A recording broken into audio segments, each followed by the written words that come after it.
Ladies and gentlemen, j'espère que vous êtes en forme car on se retrouve aujourd'hui pour une vidéo ultra importante sur les pires erreurs que vous pouvez commettre en crypto. Au meilleur des cas, cela vous coûtera un pourcentage de votre portefeuille et dans les pires des cas, vous n'aurez plus de portefeuille. Donc restez bien jusqu'à la fin de la vidéo. Let's go! Le premier piège est vieux comme le monde, mais pour moi c'est un des plus efficaces. Qui d'entre vous n'a pas une connaissance qui s'est déjà fait pirater, que ce soit par mail ou par portable? L'hygiène numérique est juste indispensable, surtout dans la sphère crypto, car vous plongez dans un monde numérique et si vous avez des failles dans vos mails, ben vous serez victime de scam, tout simplement. Alors ma première recommandation, c'est d'avoir des mails différents. Perso, j'ai un mail pour mon privé, j'ai un mail pour ma société, j'ai un mail pour les cryptos, j'ai un mail pour mes achats-ventes sur Amazon et j'ai aussi un mail fourre-tout. De cette façon, vous êtes certain que même si un de vos mails est piraté, il ne contaminera pas tous vos business. Donc, avant de vous inscrire sur une plateforme d'échange, la première chose à prendre en considération, c'est de créer un mail. Comme ça, on peut dire que de ce côté-là, vous êtes safe. Le deuxième piège est bien sûr sur l'utilisation des wallets à chaud, donc les hot wallets comme MetaMask, Kepler. C'est vrai qu'on y trouve une certaine simplicité. Il suffit de cliquer sur OK, OK et les transactions se signent. Mais où est le piège là-dedans? C'est qu'en fait, vous allez signer des transactions à l'aveugle. Et ça, c'est le pire que vous pouvez faire. Imaginez que votre hot wallet est connecté à Internet. Il suffit qu'un hacker arrive à s'emparer du PC pour vider votre wallet. En utilisant une ledger, vous mettez une sécurité par-dessus votre wallet et là, vous devrez signer manuellement toutes les transactions. Oui, c'est casse-couille de faire ça. Mais au moins, vous allez prendre le temps, croyez-moi, de signer et de regarder vos transactions. Car je signe quoi? Je signe une transaction comme quoi je transfère des fonds d'un compte vers un autre compte, ou je signe une transaction pour vider tout mon compte. Et c'est là où est le piège. La paresse en crypto peut vous coûter des milliers d'euros. Ou tout simplement vous faire diriger sur un site scam, c'est un wallet à chaud qu'il n'y a pas besoin de confirmation via une clé Ledger. Pareil, vous allez vous faire siphonner toute la crypto. A contrario, si j'ai ma Ledger, le hacker, oui, pourra pirater mon MetaMask, mais il aura besoin de ma Ledger pour signer physiquement les transactions. Voilà toute l'importance d'un Ledger. Et honnêtement, je peux comprendre pour les petits budgets, oui, bien sûr, maintenant, si j'ai 300, 500 balles, je vais pas les mettre 60 balles pour une crypto, pour une Ledger. Mais quand on arrive à un certain capital, 60 balles, c'est pas la fin du monde. Deuxième petite astuce que je vais vous partager, c'est un ledger, c'est bien, mais deux ledgers, c'est mieux.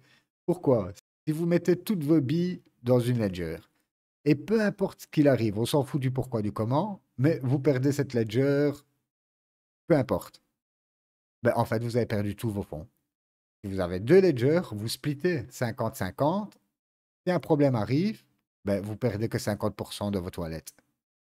Et troisième petite astuce, si vous farmez des airdrops, pareil, utilisez une ledger pour le airdrop. N'allez pas utiliser une de vos clés ledger où vous avez 50% de vos fonds pour aller sur des sites qui risquent de vous scam. Il faut être complètement stupide pour faire ça. Donc voilà pour ce piège au niveau des hot wallets. Et faites bien attention à vous car comme vous pouvez le voir, l'industrie a perdu 1 milliard de dollars juste sur l'année 2023. Et comme le bull market arrive, croyez-moi que les projets scam vont seulement se multiplier à une vitesse folle. Donc faites bien attention à vous. On utilise un hot wallet au départ et dès que nous avons les moyens, on investit dans un ledger. Le troisième piège, et pour moi, celui qui empêche le mainstream, c'est tout simplement la sauvegarde de votre site phrase. Donc le mot de passe de votre wallet. Cet homme possède 321 millions de dollars en Bitcoin, mais il ne peut pas y accéder car il a perdu son mot de passe. Et oui, on ne sait pas le pourquoi du comment, mais ça arrive. Les plus puristes des bitcoiners vous diront, oui, mais c'est ça le bitcoin, c'est gérer ses propres fonds soi-même, sans passer par des banques ou par n'importe quel autre système de custody. Je suis tout à fait d'accord avec ça, mais regardez ce qui peut arriver. Pour moi, à l'heure actuelle, nous avons Ledger. J'en ai déjà parlé dans une de mes vidéos qui offre un abonnement de 10 € par mois pour garder votre site phrase. Et honnêtement, si vous êtes débutant, que vous avez les fonds, 10 € par mois, c'est un abonnement Netflix. Pour garder votre crypto, honnêtement, je trouve pas ça déconnant du tout. De plus, certains puristes vont vous dire, oui, mais après, on peut freeze ton compte si jamais. Bah, si jamais quoi? On n'est pas des terroristes. On va pas freezer notre compte. Et je trouve ce raisonnement-là complètement stupide. Pourquoi? Dès l'instant où vous allez faire un virement sur une plateforme d'échange, c'est fini, vous êtes tracé. La blockchain est transparente. Donc on peut repasser toutes vos transactions et savoir qui vous êtes. À moins que vous recevez une certaine somme de façon anonyme, ben, il est impossible que vous restez anonyme. Et de toute façon, sur les plateformes d'échange, vous devez faire des KYC, prouver votre identité. Sinon, vous serez bloqué dans les échanges et transferts à certains montants. Ça aussi, je l'ai déjà expliqué dans mes vidéos. Petite précision, allez vraiment voir les vidéos sur MetaMask et une des plateformes centralisées, un des tutos. Là, je rentre dans tous ces détails plus en profondeur. Je me répète, mais honnêtement, ici, on parle de sécurité, donc la redite pour moi est juste importante. Et une astuce en or que je vais vous faire part, vous configurez pour la première fois votre ledger. On vous demande de retenir 24 mots, OK. Et puis en backtest, on vous demande aléatoire 4 ou 5 mots, OK. Mais sur 24 mots, si vous en donnez 4 aléatoires, il vous reste 20 mots où vous pouvez avoir commis une erreur. Et c'est là où est le piège. Vous pensez que tout va bien, vous avez votre ledger, vous mettez des fonds dessus, et le jour où il vous arrive une merde, vous perdez votre ledger, vous la cassez, ou elle fait une mise à jour et vous redemande vos mots, peu importe, et là vous allez vous rendre compte que dans un de ces 20 mots, ben, vous avez fait une erreur. Et là vous vous retrouverez comme Stéphane Thomas à perdre toutes vos cryptos. Donc, quand vous configurez une ledger, la première chose à faire avant de mettre des fonds, c'est de faire un backup de la ledger. C'est simple, vous faites comme si vous avez perdu votre ledger, vous rentrez vos 24 mots que vous avez sauvegardés, et si là tout fonctionne, magnifique, vous pouvez commencer à utiliser votre ledger. Et n'hésitez pas si vous avez la moindre question, posez-la dans les commentaires, comme d'habitude, j'y répondrai automatiquement. Le quatrième piège, bien sûr, est tout simplement quand on envoie ce crypto sur des mauvais réseaux. Et là, je peux parler d'expérience, car oui, je l'ai fait. Donc, en quoi ça consiste? Quand j'ai une crypto, elle peut se transférer sur plusieurs réseaux. Pourquoi nous utilisons généralement différents réseaux? Car ils coûtent moins cher. Le réseau Ethereum est celui qui coûte le plus cher. Pour une transaction, ça peut aller de 2 € jusqu'à 500 € en plein bull market. Les autres réseaux, comme Polygon ou Avalanche, ou le réseau de Binance, sont beaucoup moins chers en frais de transaction. Donc, quand vous envoyez d'une crypto de la plateforme d'échange vers votre wallet, vous allez payer beaucoup moins de frais en le faisant sur une de ces blockchains que sur le réseau Ether. Et le piège qui peut arriver, c'est que vous envoyez votre crypto depuis le réseau Ether sur le réseau Polygon. Alors là, votre crypto n'arrivera jamais.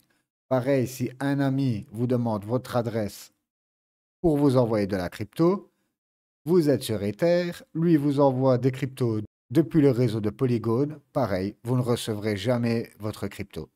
Si c'est sur votre wallet MetaMask, ça n'a pas d'importance parce que vous pouvez changer le réseau. Mais si vous faites ça sur une plateforme d'échange centralisée comme KuCoin, Bitgate, Binance, en fait là, vous êtes dans un wallet commun. OK? Donc un wallet pour tous les utilisateurs. Et bien sûr, Binance ne va pas s'amuser à changer le réseau du wallet juste pour aller retrouver votre crypto. Déjà, techniquement, c'est très compliqué à faire quand un wallet représente des milliers, voire des millions d'utilisateurs. Ça représente peut-être aussi un risque, mais en tout cas, une chose est sûre, c'est qu'ils ne le feront pas. Donc, soyez toujours bien conscient, quand vous envoyez de la crypto, vérifiez les réseaux. Et une autre petite astuce que je vais vous donner et que je fais automatiquement maintenant quand je passe soit par des bridges que je ne connais pas, donc quand je veux envoyer du crypto d'un réseau à un autre, ou quand j'utilise des choses que je ne suis pas certain, je fais quoi? Je teste avec une petite somme. Voilà. La petite somme, ça passe. Là, j'envoie les fonds. Et quand je déplace des fonds plus importants, je ne le fais jamais en une fois. Je préfère payer 3 à 4 fois des frais et être certain que mes fonds arrivent, que encore faire preuve d'avarice, me dire ouais mais je vais pas payer tous ces frais, envoyer tout en une fois, il arrive quoi que ce soit, vous perdez tout. Donc si vous commettez encore une erreur de réseau à l'avenir, vous ne pouvez vous en prendre qu'à vous-même. Le cinquième piège est juste ne pas utiliser un tout FA. Beaucoup de personnes dans la crypto se contentent juste de s'inscrire sur une plateforme, d'utiliser un mail et pour eux, ils pensent qu'ils sont totalement sécures, même avec un mail qui vient d'être créé. Et non, croyez-moi, vous êtes loin d'être en sécurité. La seule façon pour moi d'ajouter une sécurité efficace, c'est le 2FA. Si un pirate veut s'emparer de votre compte, il sera obligé d'avoir votre téléphone pour inscrire ce code. Le 2FA fonctionne tout simplement avec Google Authenticator que vous téléchargez sur votre portable et à chaque connexion, on va vous demander systématiquement de faire le code 2FA. On peut comparer ça à une clé Ledger sur un portefeuille à chaud. C'est une sécurité de plus sur votre mail. Ça prend 5 minutes et honnêtement, ça peut sauver votre wallet. Deuxième petite astuce, c'est en cas de perte de téléphone. Et oui, ça m'est déjà arrivé. Et croyez-moi, c'est juste la merde. C'est pour ça que j'ai pris un deuxième téléphone, j'ai fait une image de mon téléphone principal et maintenant je sais que je peux perdre mon téléphone, il peut arriver quoi que ce soit. Pas grave, j'ai un téléphone de remplacement qui est là. Et oui, en crypto, il faut penser à tout. Mais c'est à force de prendre comme ça des revers qu'on forge l'expérience. Le sixième piège, et pour moi un des plus importants, c'est la gestion de portefeuille. Comment faites-vous pour rebalancer votre portefeuille entre 20 cryptos si vous n'avez aucune donnée sur ces cryptos?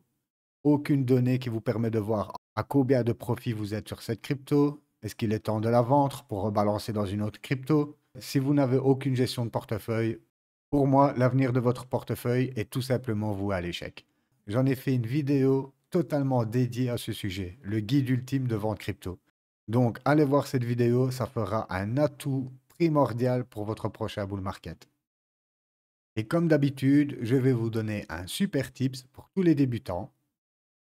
Vous vous rendez sur CoinMarketCap, bien sûr, vous créez un compte et ici vous avez un onglet Portfolio. Là, vous mettez tout simplement ajouter une transaction manuelle. On va vous demander de rentrer le nom du portefeuille. Oh là là. OK, créer portefeuille. Je vais dans le portfolio. Et voilà, j'ai mon portfolio. Je peux ajouter une transaction. Regardez la simplicité du truc. Admettons, j'achète de l'Ether. On va dire, on va pas chipoter. On va dire un Ether, mais je ne l'ai pas acheté à 2003. Je l'ai acheté à 2000, tout simplement. J'ajoute ma transaction. On voit qu'il nous affiche notre compte. On voit carrément même un historique. Bien sûr, la ligne là, elle va augmenter au fur et à mesure du temps. Vous voyez même les performances, les coins qui ont le plus performé. Vous avez votre camembert d'allocation. Et ce qui est génial, voilà, j'ai acheté mon Ethereum. Aujourd'hui, il est à 2373. Il me met carrément les variations de 1 heure à 7 jours. Et le top du top ici, il vous met votre avantage donc d'entrée. Et voilà, il vous dit carrément vos profits et vos pertes. Donc on voit que si j'avais acheté de l'Ether à 2000, aujourd'hui je serais à plus 18% et j'aurais 370 dollars de bénéfice. Et c'est comme ça que vous pourrez vous rendre compte où vous en êtes dans vos multiples et pouvoir rebalancer dans de nouvelles cryptos à faible market cap. Ou des autres cryptos de votre choix, bien sûr. Car l'essentiel dans un bull market, je le répète, c'est de prendre des profits en cours de route. Si vous ne faites pas ça, croyez-moi, vous perdrez tout. Mais allez voir la vidéo, tout ça est expliqué dans les grandes lignes. Je mettrai tout simplement les liens en description, ça sera plus simple pour vous. On va dire que je commence à avoir un petit peu d'expérience sur YouTube. À force. À force de faire des erreurs. Le septième piège est un des plus vicieux. Et oui, c'est le FOMO. Fear of missing out. Tout simplement la peur de louper le train, la peur de louper une occasion en or. Et c'est dans ces moments-là où on fait les plus grosses boulettes. Admettons, vous êtes sur le marché en plein bull run. Vous allez voir une crypto qui explose tout de suite, vous allez vous dire: «Ah allez, il faut que j'en achète, il faut que j'en achète» et comme par hasard, quelques jours après, cette même crypto-là qui avait explosé va subir une correction et là, vous allez vous dire quoi? «Oh, il faut que je vende, il faut que je vende» et de suite, vous allez revoir une autre crypto qui pète, hop, vous allez re-rentrer et ça, vous allez le faire plein de fois et c'est la meilleure façon de se retrouver avec un wallet à zéro.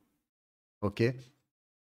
Le meilleur conseil que je puisse vous donner quand vous êtes dans ces états, un grand économiste dit: «Quand nous sommes pris sous FOMO, il faut attendre 24 heures avant de passer à l'achat» et le fait d'attendre ces 24 heures, croyez-moi, vous ne serez plus sur l'effet du FOMO et là, vous allez vous poser les bonnes questions et de plus, à force de rentrer et de sortir et je suis certain que dans ces moments-là, on ne le fait même pas sur des ordres limites. On va le faire sur les ordres au marché, donc les plus chers. Vous allez payer plus de frais, bien sûr. Et vous allez rentrer et sortir. Donc vous allez vider votre wallet de deux façons. Chaque fois, vous allez acheter le top et vous allez la revendre en perte. Et la deuxième façon, c'est tous les frais que vous allez engendrer en faisant toutes ces transactions. Voilà pourquoi j'utilise que des ordres limites. Ça aussi, c'est expliqué dans la vidéo. Le guide ultime, soit de KuCoin, soit de BitGate, je montre comment placer des ordres limites. Au moins, ça vous évite de FOMO. Et pourquoi je vais passer des ordres limites? Au moins, ça me permet de voir le graphe. Ok, regardez le graphique avant d'acheter une crypto, c'est la première chose que je fais, avant le fondamental, avant tout ça. Parce que bon, on sait le fondamental, oui, c'est bien, mais la hype sur quelque chose, c'est 100 fois mieux. Donc, quand on voit une vague, bien sûr, je ne vais pas nager contre elle, au contraire, je vais la surfer. Mais à quel moment? Est-ce qu'il est trop tard pour la surfer? Voilà pourquoi j'aime toujours voir le graphique avant d'acheter une crypto. Et quand je vois le graphique, généralement, je me dis, ah, c'est trop haut. Ok, j'aimerais avoir 50% sur cette crypto, je tape un ordre limite. Et croyez-moi, c'est encore un gros point qui vous sauvera dans la crypto et surtout en plein bull market. Parce que du FOMO, même moi, je veux en avoir. C'est humain, c'est humain. Mais on peut s'en préserver. Tout simplement en attendant 24 heures. C'est les 24 heures magiques. Et n'oubliez pas, oui, on peut faire des gros multiples en crypto. OK? Mais si on peut faire des gros multiples, c'est bien parce que vous pouvez tout perdre à la même vitesse. OK? Je peux faire un fois 5 comme je peux tout perdre. C'est ça la crypto. Tellement de volatilité, car très peu capitalisé, que sur une mèche, vous pouvez vous prendre au moins 50% dans les altcoins. Facile. Donc pensez à ça, pensez au FOMO, OK? Pensez aux 24 heures magiques et tout se passera pour le mieux. Imaginez-vous, vous avez tous vos fonds sur une plateforme. Et du jour au lendemain, cette plateforme-là, peu importe la raison, soit le gars s'est barré avec la caisse, soit ils se sont fait pirater, soit ils font faillite, peu importe. Ben, vos cryptos, c'est bye bye. Voilà pourquoi il est important, quand on utilise des plateformes d'échange, d'utiliser plusieurs plateformes d'échange. La première raison, c'est que je ne trouverai pas toutes les cryptos sur une seule plateforme. Voilà pourquoi moi j'en utilise trois. Vous avez ces trois liens qui sont en description. Ce sont des liens de parrainage. Donc, vous gagnez un certain pourcentage sur vos frais de transaction. Et de mon côté, je gagne aussi un certain pourcentage. C'est du win-win. Mais pourquoi j'en reviens à ça? C'est que tout simplement, en séparant vos actifs sur trois plateformes différentes, même si une d'elles venait à s'écrouler, ben vous avez encore deux tiers de vos actifs.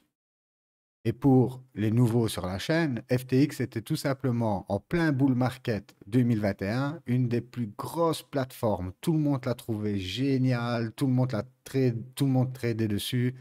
C'était un truc de fou.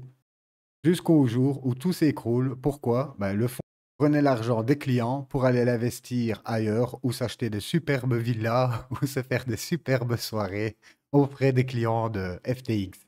Heureusement que moi, j'étais chez Binance à l'époque. Heureusement pour eux, aujourd'hui, on leur propose de leur rembourser 100%, mais au prix où étaient les cryptos en novembre, là où le marché était à son point bas. Donc aujourd'hui, les gens qui avaient du Bitcoin à l'époque, ça valait 17 000. Aujourd'hui, le Bitcoin, il est à 42 000. Donc tous ces gens-là, même s'ils récupèrent leurs fonds, ben, on va dire qu'ils ont perdu 2 années d'investissement. Voilà pourquoi évitez absolument d'utiliser une seule plateforme pour acheter vos cryptos. Même si vous avez que 1000 euros, je vais mettre 300, 300 et 400. Voilà. En plus que j'ai un petit capital, je ne veux sûrement pas perdre une seule miette. Et voilà pour ce 8e piège qui est pour moi, depuis le crash de FTX, à prendre vraiment en considération. Et bien sûr, FTX n'est pas la seule plateforme, hein. Dans le passé, nous avons eu plein d'autres plateformes pareilles. Les dirigeants se sont barrés avec la caisse, où c'était un gros scam, où ils se sont fait pirater. Toutes ces choses dont on ne veut pas être victime. Donc, s'il vous plaît, ne vous contentez pas d'une seule plateforme d'échange pour vos cryptos. Et voilà pour ce 8e piège. Ah, les airdrops. Eh oui, tout le monde rêve de choper un airdrop de plusieurs milliers d'euros en faisant quelques transactions à 50 dollars. Et croyez-moi, tout ceci n'est que du rêve. Là, je m'adresse surtout aux néophytes. Les aguerris savent tout à fait ce qu'ils font. Mais j'aimerais clarifier quelques points. Sur beaucoup de vidéos, on vous parle de faire du LP, donc de faire du prêt-emprunt pour faire des transactions au maximum avec quelques dollars, voire 50 dollars. Et croyez-moi que cette technique servira juste à appauvrir votre portefeuille, point final. Surtout dernièrement, nous voyons tout un tas de systèmes contre les personnes qui font ça, que ce soit Sibyl, que ce soit les systèmes de points maintenant qui sont instaurés pour avoir des airdrops, ou en bloquant vos fonds un certain temps sur les protocoles pour garder leur TVL, bien sûr. Donc, pour les débutants, pour moi, la meilleure façon de choper des airdrops, c'est tout simplement en verrouillant votre liquidité sur ce protocole, ce qui demande un certain capital. Vous ne pouvez pas faire ça avec 500 dollars, par exemple. Au minimum, un portefeuille d'airdrop, c'est 1000 dollars. Sinon, croyez-moi, vous ne ferez rien. Et ceux qui vous bassinent, oui, faites des tests nets, vous allez choper des airdrops, que dalle. Vous choperez rien du tout en faisant des tests nets. Par contre, ce que j'aime dans les tests nets, c'est la meilleure façon d'apprendre pour vous, avec de la fausse monnaie, comment balancer de la crypto d'un réseau à un autre, comment faire des swaps, comment enrichir vos connaissances grâce aux tests nets. Pour moi, le testnet sert juste à ça, et sûrement pas à farmer des airdrops. Sinon, croyez-moi, ça se saurait. Et en plus, ce qu'il ne faut pas oublier, c'est que faire des testnets, c'est chronophage. C'est toujours les mêmes quêtes stupides qu'on vous demande. C'est quoi? C'est du marketing de réseaux sociaux. C'est vous devez retweeter le protocole, c'est vous devez aller sur Telegram retweeter, vous devez aller sur tous des réseaux sociaux retweeter.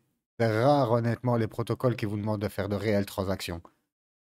Et pour moi, tout ce temps passé sur des testnets juste pour choper des airdrops, honnêtement, ce temps-là, moi, je le prends à approfondir ma connaissance en crypto, approfondir la gestion de mon portefeuille, apprendre à lire des graphes. Voilà en quoi vous devez passer votre temps si vous voulez vraiment rentrer dans le monde de l'investissement. Et pareil si vous utilisez des bridges. Ne pensez pas que faire des bridges à 200 dollars va vous donner un airdrop de malade. Sur Arbitrum, c'est simple, les airdrops étaient classés par étapes. Plus vous mettez de l'argent, plus vous êtes récompensé. Donc, désolé de briser les rêves pour les débutants ici. Sans compter qu'en faisant toutes ces transactions, vous mettez à risque votre portefeuille, mais d'une force que vous imaginez même pas. Vous pouvez vous faire scam sur un de ces protocoles, car bien sûr, tous les airdrops, ce sont des protocoles très jeunes, ils ont à peine quelques mois, voire même pas une année, et vous allez risquer votre portefeuille, même si c'est un portefeuille de airdrop de 1000 euros, vous allez risquer de vous le faire scam, juste pour gagner quoi derrière? 300, 500 euros. À un moment donné, faut se poser les bonnes questions. Donc voilà, mon conseil, c'est pour les débutants, faites des testnets pour vous forger et oubliez ces airdrops à 100, 200 dollars, parce que croyez-moi, c'est peine perdue. Et enfin, le 10e piège, et qui est pour moi le plus gros et qui touche bien sûr tous les domaines, c'est l'effet Dunning-Kruger. Je vous explique cette courbe. C'est le niveau de confiance que vous avez en vous quand vous abordez un nouveau domaine, quand vous apprenez une nouvelle compétence. Je vais la comparer ici à la finance et au Bitcoin, car c'est ce qui nous intéresse. Vous entrez dans la crypto en plein bull market. Et là, peu importe la crypto que vous achetez, elle ne fait que monter, que monter.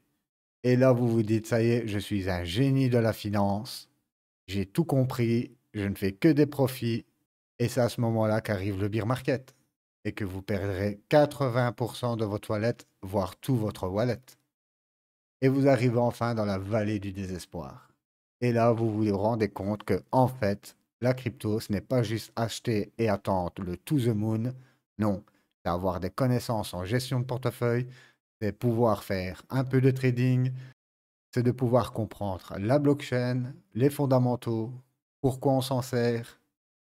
Et là, vous vous rendez compte, ah non, mais en fait, je dois apprendre la gestion de portefeuille, je dois apprendre des fondamentaux sur la crypto, à quoi ça sert, pourquoi ça a été créé, qu'est-ce qui me permet de croire que ça va monter, et avoir tout un tas d'autres de connaissances. Et c'est seulement après 500 heures passées dans ce domaine que vous avez l'illumination en vous disant, oui, il faut que je bosse, il faut que je me forme, c'est primordial. Vous atteindrez seulement un plateau de connaissances durables au bout de 2000 heures. Et on parle d'un niveau master au bout de 10 000 heures. 10 000 heures à vous perfectionner. Voilà pourquoi il me semble juste important de se former. C'est capital, peu importe le domaine. On peut le comparer aussi à la salle de sport. Beaucoup de personnes vont à la salle de sport et ils pensent qu'après 3 mois, ils vont avoir le body summer. Mais non, ça ne fonctionne pas comme ça. Après, ils se rendent compte, ah mais non, en fait, je dois aussi faire attention à la diététique, je dois avoir des programmes d'entraînement. Et c'est à ce moment-là qu'on fait preuve d'humilité et qu'on se forme. En plus, aujourd'hui, vous avez la chance que l'information est entièrement gratuite sur Internet. Tout est gratuit. Du moment où on se donne la peine de chercher, pour ceux qui n'ont pas de capital, bien sûr, pour se former, je le répète, tout est gratuit sur Internet. Ça ne peut que enrichir vos connaissances et vous performerez 100 fois plus dans les marchés. Moi-même, j'ai claqué des 1000 pour me former, que ce soit au niveau de la gestion de portefeuille, que ce soit en économie, même dans l'immobilier ou pour apprendre l'anglais. Et croyez-moi, j'y ai passé des milliers d'heures. Donc, s'il vous plaît, ne faites pas l'erreur de penser que vous savez tout, surtout si vous venez d'arriver sur le marché. S'il y a des personnes plus anciennes sur le marché à qui sont arrivées tout un tas de mauvaises choses, n'hésitez pas à les partager dans les commentaires pour enrichir ces 10 pièges. Là-dessus, j'espère que la vidéo vous a plu et que vous avez tiré encore un tas d'informations. J'espère avoir éclairé la voie. N'oubliez pas, comme d'habitude, de vous abonner, de liker et tout ça, tout ça. Moi, je vous souhaite une excellente journée. Bye bye.